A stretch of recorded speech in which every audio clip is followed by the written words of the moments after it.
n'avait jamais navigué, qui n'avait jamais navigué. C'est quoi après les paroles? Zut, la mémoire se met en grève elle aussi. Fermeture de la bibliothèque. Mon cerveau s'est arrêté, je le sens bien. Mais je continue de penser. Descartes avait tort, on peut ne plus être et penser encore. Je fais même plus que penser. J'ai une parfaite conscience de ce qu'il se passe, de tout ce qu'il se passe. Je n'ai jamais été aussi conscient. Je sens qu'il va survenir quelque chose d'important. J'attends. Ça y est, j'ai l'impression que quelque chose sort de moi.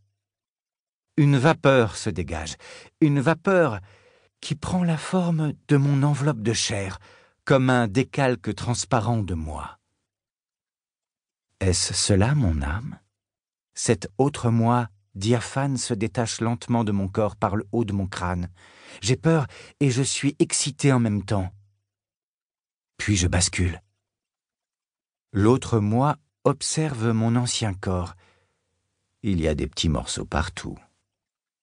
Bon, il faut se faire une raison, à moins de trouver un très bon chirurgien passionné de puzzle, il n'est plus récupérable. Bon sang, quelle sensation! Je vole, je monte. Un fil d'argent me relie encore à mon ancienne chair, comme un cordon ombilical. Je poursuis mon vol et ce film argenté s'étire. Il était un petit navire qui n'avait jamais navigué. C'est moi le petit navire. Mon corps flotte. Je vole. Je m'éloigne de mon ancien moi. Je distingue un peu mieux le Boeing 747. L'avion est ratatiné. J'ai une vue d'ensemble sur mon ancien immeuble. Il ressemble à un millefeuille. Les étages se sont écroulés les uns sur les autres. Je plane au-dessus des toits, je suis dans le ciel. Mais qu'est-ce que je fais là? Je suis professeur à la faculté d'anthropologie de Paris et je crois pouvoir répondre à votre question. On peut dire que la civilisation humaine est apparue dès que certains primates ont commencé à ne plus jeter leurs défunts aux ordures et à les couvrir au contraire de coquillages et de fleurs. Les premières sépultures ornementées ont été découvertes à proximité de la mer morte.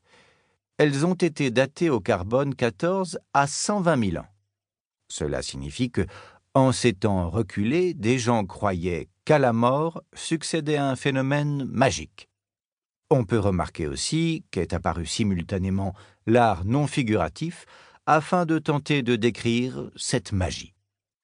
Plus tard, les premières œuvres fantastiques ont été celles d'artistes s'efforçant d'imaginer l'après-mort, probablement d'ailleurs pour tenter de se rassurer eux-mêmes. Source: individu interrogé dans la rue au hasard d'un micro-trottoir. Quelque chose m'attire là-haut. Une fabuleuse lumière.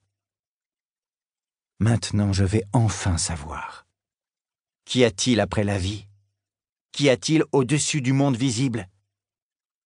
Vol au-dessus de ma ville. Vol au-dessus de ma planète. Je sors de la zone terrestre. Mon cordon d'argent s'étire davantage encore, puis finit par céder. Maintenant, plus aucun demi-tour n'est possible. C'en est vraiment fini de ma vie dans la peau de Michael Pinson, charmant monsieur au demeurant, mais qui a eu le tort de mourir. Au moment où je quitte la vie, je me rends compte que j'ai toujours considéré la mort comme quelque chose qui n'arrive qu'aux autres. Une légende. En tout cas, une épreuve qui aurait pu m'être épargnée. On meurt tous un jour, et pour moi, ce jour, c'est aujourd'hui. Je crois qu'après la mort, il n'y a rien. Rien de rien. Je crois qu'on atteint l'immortalité en faisant des enfants qui, eux-mêmes, engendreront d'autres enfants, et ainsi de suite. Ce sont eux qui transmettent dans le temps notre petit flambeau. Source: individu interrogé dans la rue au hasard d'un micro-trottoir. 2. Le grand saut. Je sais que je n'ai plus le choix. La terre n'est plus qu'une poussière au loin. Les fragments de mon ancien corps abandonné là-bas ont été maintenant retrouvés par les pompiers. Étonnant, il me semble entendre leur voix. « Quel accident! Un avion qui percute un immeuble, ça n'arrive pas tous les jours. Comment va-t-on faire pour retrouver les corps dans ce magma de béton ?» Bon, ce n'est plus mon problème. Mais la fabuleuse lumière m'aspire. Je me dirige vers le centre de ma galaxie. Enfin, je le vois, le continent des morts et le trou noir situé au milieu de la Voie lactée. Il ressemble à une bonde de lavabo, un vortex qui fait tout tourbillonner en spirale autour de lui. Je m'approche. On croirait une fleur palpitante, une gigantesque orchidée formée de poudre de lumière tournoyante.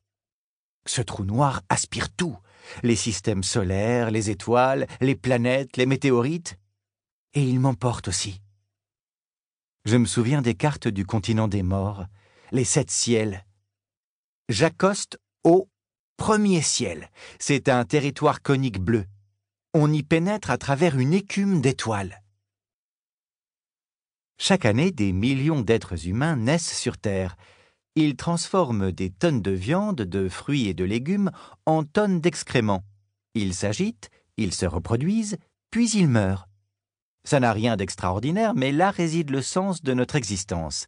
Naître, manger, s'agiter, se reproduire, crever. Entre-temps, on a l'impression d'être important, parce qu'on fait du bruit avec notre bouche, des mouvements avec nos jambes et nos bras. Moi je dis, nous sommes peu de choses et nous sommes amenés à devenir pourriture, puis poussière. Source, individu interrogé dans la rue au hasard d'un micro-trottoir. Au seuil du continent des morts, je distingue maintenant des présences. À côté de moi, d'autres morts, telle une migration complète de papillons monarques, foncent vers la lumière. Des victimes de la route, des condamnés à mort exécutés, des prisonniers torturés, des malades incurables, un passant malchanceux qui a reçu un pot de fleurs sur la tête, un randonneur mal informé qui a confondu une vipère et une couleuvre, un bricoleur qui s'était raflé avec un clou rouillé sans être vacciné contre le tétanos. Certains ont cherché les problèmes. Pilotes amateurs de brouillard, ignorant tout du vol aux instruments, skieurs hors piste qui n'ont pas vu la crevasse, parachutistes dont la toile s'est transformée en torche, dresseurs de fauves pas assez attentifs, motards qui se figuraient avoir le temps de doubler le camion. Ce sont les défunts du jour. Je les salue. Plus près, m'effleurant presque, je reconnais des silhouettes beaucoup plus familières. Rose, ma femme. Amandine, mon ancienne maîtresse. Je me souviens. Elles étaient dans la pièce d'à côté au moment où le Boeing 747 s'est abattu sur notre immeuble des Buttes-Chaumont. Et c'est avec elles que j'ai connu la grande aventure des thanatonautes. Thanatonautes. De Thanatos, la mort, et naute, navigateur. Le terme avait été forgé par mon ami Raoul Razorback. Une fois que nous avons eu le mot, nous avons eu la science. Et une fois que nous avons eu la science, nous avons eu les pionniers. Nous avons bâti des thanatodromes, nous avons lancé la thanatonautique. Repousser la terra incognita de l'après-vie.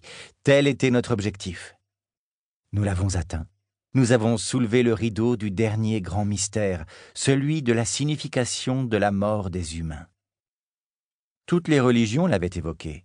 Toutes les mythologies l'avaient décrit en métaphores plus ou moins précises. Nous étions les premiers à en parler comme de la découverte d'un continent normal. Nous redoutions de ne pas pouvoir mener notre aventure à son terme, que ce Boeing 747 se soit comme par hasard abattu sur notre immeuble et la preuve que nous avons fini par gêner en haut lieu.